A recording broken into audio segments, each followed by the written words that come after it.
Mason, just your game has really picked up the last several. What's kind of gone into it with your scoring output? The game is starting to slow down more for me.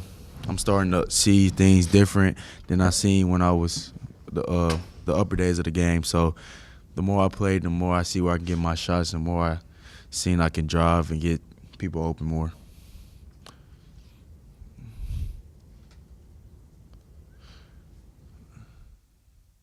Mason, Isaiah kind of got back on track a little bit at Tennessee. How nice was that to see? And does it kind of change the dynamic of you guys offensively when both of you guys are knocking shots down? Oh yes, it do. It gets when knowing that we both knocking shots down on the outside opens up more easy touches for Dan on the inside, so where they don't have to double team him. So us knocking down shots and us getting going on the outside can get Dan going on the inside and all the other players going inside. So it's good to see Isaiah knocking down shots. We knew it wasn't going to be long, so it's good to see him back. This question for both guys. What's the takeaway from the Tennessee game? Kind of where are you heading into Ole Miss on Saturday? The takeaway from the Tennessee game, it was nothing but a lesson game for us. We came out, we came out and played most of the game, but we didn't play all the game. We got to come out and we got to, have our heads on straight from the beginning to the end. We can't just come out and play, a certain amount of minutes. Because there's teams out there that's going to that'll do us just like how Tennessee did us if we do that same exact thing. And, I told the guys, I was like, you don't want this to happen anymore, to be a team to get beat by 10-plus points.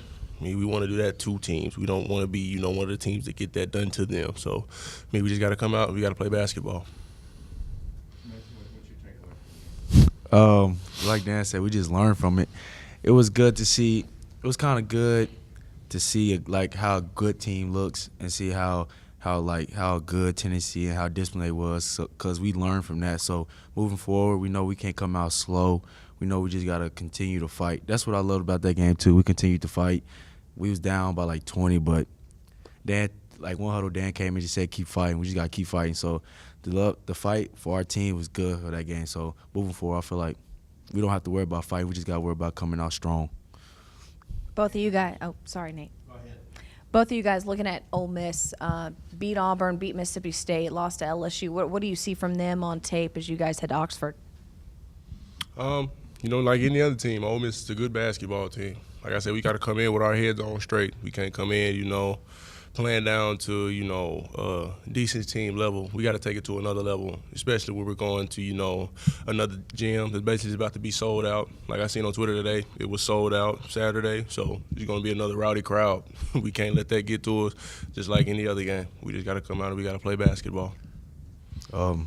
This game right here, we just got to come out strong. We just got to come out fighting. We got to throw the first punch. Mm-hmm. Last game, they threw the first punch at us, and we just couldn't recover from it. But this game, we just got to come out ready to go from the jump. We didn't play, 16, 17 games so we know what to do. We know how to come out strong. We can't, like Coach said, we can't spot them points for us to keep fighting, for us to get the fighting. So, like Dan said, we just got to come out ready for the crowd. Don't worry about it. Just get a win. Kind of fight through the frustrations where you're playing a physical team like Tennessee, but you're all the ones getting the fouls called on them more than they are. Basically, you just have to keep your cool. There's nothing you can do about foul calls, and that's something, we've all had, our fair take on. I forgot what game it was. I think it was Florida. I had my fair take on that because, they were calling everything that I did. And I just had to mature from it because you can talk to the refs, but you can't change their mind on any call. So you just got to, play through it.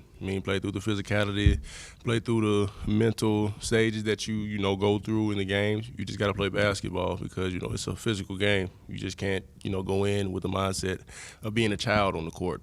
It's a man's game. You got to come in and play tough. Mike's notes are right. You guys have been 1-3 the last 2 years. So you recall last year being 1-3 in conference. What can you take from that? What can you apply now? Last year we basically, like you said, we went 1-3. But, we had multiple meetings and multiple talks with, the coaches and stuff like that. And we just had to get, our mental state back.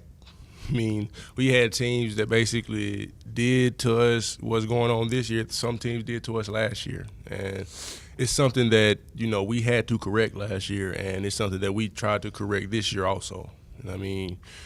we came out every game ready to play from that point on last year, and that's what we're going to do from now on. What are teams doing to you, so to speak? So to speak, they come out, throw the first punch, like Mason says, and we don't recover from it. It's like, we come out, they out tough us, they, beat us on the rebounds, they make more free throws than us. They basically treat us like, we're their little brother. And that's something, we don't, I personally don't like, and I'm pretty sure guys on the team don't like it either. Yeah,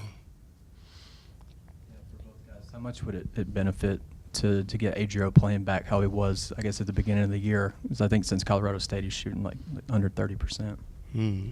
I mean, Adrio, he's a great player for this team, and to have him back to where the way he was playing at the beginning of the season is great because, Adrio is one of the biggest keys to this team. I mean, he's a monster on the boards.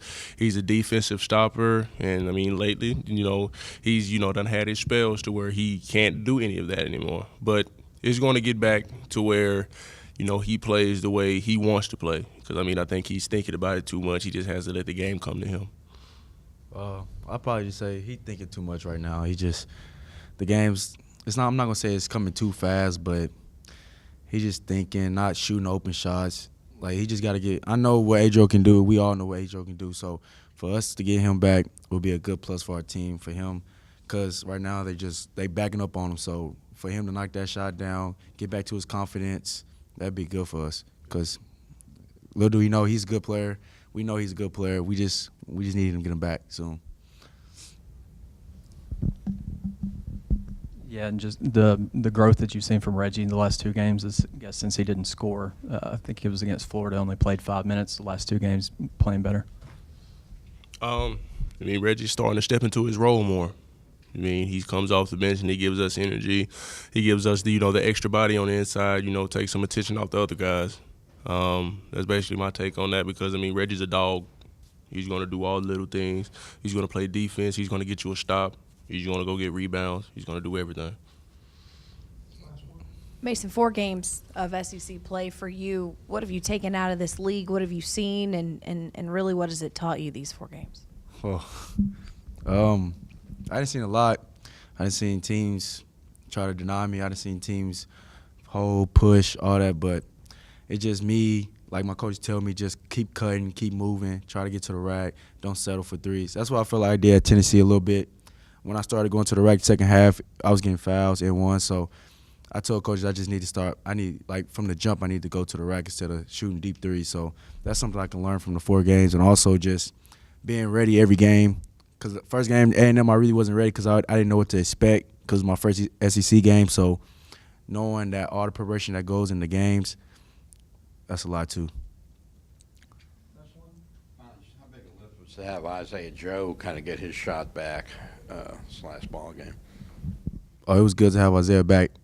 That wasn't like in practice he was knocking shots down. It was just a little slump. Everybody goes through a slump. I was going through a slump in the beginning of the year. Dan was going through a slump. Everybody goes through a slump on the team. So having Isaiah back is good. We knew he wasn't going to be back. We knew he wasn't going to be gone for long. So knowing to have his confidence back is real good.